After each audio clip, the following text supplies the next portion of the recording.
नमस्कार, आप सभी का स्वागत है राष्ट्रीय जगत विजन न्यूज पर। मैं हूं आपके साथ रागनी वर्मन। छत्तीसगढ़ के सबसे सनसनीखेज सेक्स सीडी कांड में पूर्व मुख्यमंत्री भूपेश बघेल को मिली राहत खत्म हो गई है। अब उन्हें नियमित रूप से कोर्ट में पेश होना होगा और पूरे मामले की सुनवाई नए सिरे से होगी।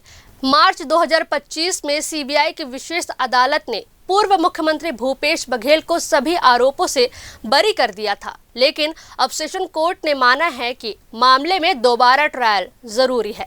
सीबीआई का दावा है कि अहम सबूतों को पहले नजरअंदाज किया गया, जबकि पूर्व मुख्यमंत्री भूपेश बघेल के वकील इसे राजनीतिक साजिश बता रहे हैं। इस फैसले से उनके करीबी माने जाने वाले विनोद वर्मा और कारोबारी कैलाश मुरारका को भी झटका लगा है। कोर्ट ने दोनों की डिस्चार्ज याचिकाएं खारिज कर दी हैं और उन्हें ट्रायल का सामना करना पड़ेगा।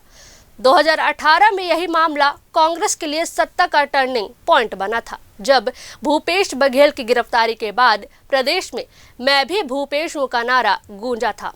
और वही केस एक बार फिर राजनीति में भूचाल लेकर आया है और सियासी गलियारों में हलचल तेज हो गई है।